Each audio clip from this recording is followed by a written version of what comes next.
ভারতের সমুদ্র সীমা নিষেধাজ্ঞার পর গতকাল পাকিস্তানও পাল্টা প্রতিক্রিয়া জানিয়েছে। দেশটির সমুদ্র বিষয়ক মন্ত্রণালয়ের অধীন বন্দর ও জাহাজ চলাচল বিভাগ এক বিবৃতিতে জানায়, প্রতিবেশী দেশের সঙ্গে চলমান উত্তেজনার প্রেক্ষাপটে নিজেদের সামুদ্রিক সীমা, অর্থনৈতিক স্বার্থ এবং জাতীয় নিরাপত্তা রক্ষায় তারা জরুরি পদক্ষেপ নিয়েছে। এর অংশ হিসেবে পাকিস্তান সিদ্ধান্ত নিয়েছে যে এখন থেকে ভারতের পতাকা বহনকারী কোনো জাহাজ পাকিস্তানের কোনো বন্দরে প্রবেশ করতে পারবে না। একইভাবে পাকিস্তানের পতাকা সংবলিত কোনো জাহাজও ভারতীয় কোনো বন্দরে যাবে না।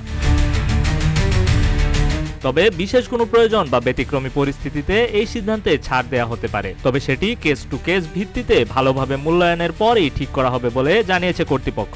গত 22 এপ্রিল ভারতের কাশ্মীরের পেহেলগামে বন্দুকধারীদের হামলায় 26 জন নিহত হন, যাদের বেশিরভাগই ছিলেন পর্যটক। RICL TMX, যুগের পর যুগ স্থাপনা থাকে মজবুত।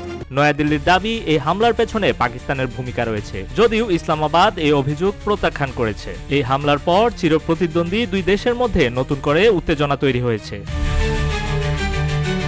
এই নিষেধাজ্ঞার ফলে দুই দেশের মধ্যে বাণিজ্যিক নৌ পরিবহন কার্যক্রম কার্যত স্থবির হয়ে পড়ার আশঙ্কা তৈরি হয়েছে। বিশেষজ্ঞরা বলছেন, এটি শুধু দ্বিপাক্ষিক বাণিজ্যে নয়, বরং আঞ্চলিক স্থিতিশীলতাতেও প্রভাব ফেলতে পারে। পাশাপাশি এই সিদ্ধান্ত আন্তর্জাতিক জাহাজ মালিকদের মধ্যেও উদ্বেগ তৈরি করেছে, যারা ভারত ও পাকিস্তানের বন্দর ব্যবহার করে থাকেন।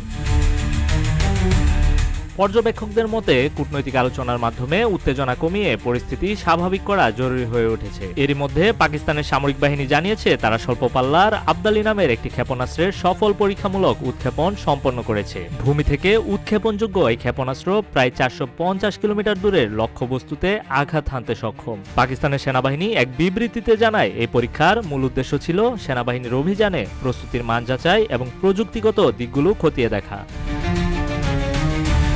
অন্যদিকে পাকিস্তানের বিরুদ্ধে কঠোর পদক্ষেপের অংশ হিসেবে ভারত সরকার দেশটি থেকে আসা সরাসরি বা পরোক্ষভাবে সব ধরনের আমদানি নিষিদ্ধ করেছে। ভারতের বাণিজ্য ও শিল্প মন্ত্রণালয় গত শুক্রবার এক বিবৃতিতে জানায়, এই নিষেধাজ্ঞা পরবর্তী নির্দেশ না দেওয়া পর্যন্ত কার্যকর থাকবে।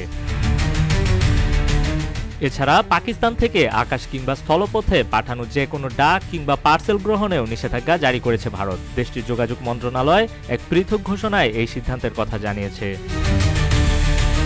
তৌহিদুর রহমান, রূপালী বাংলাদেশ।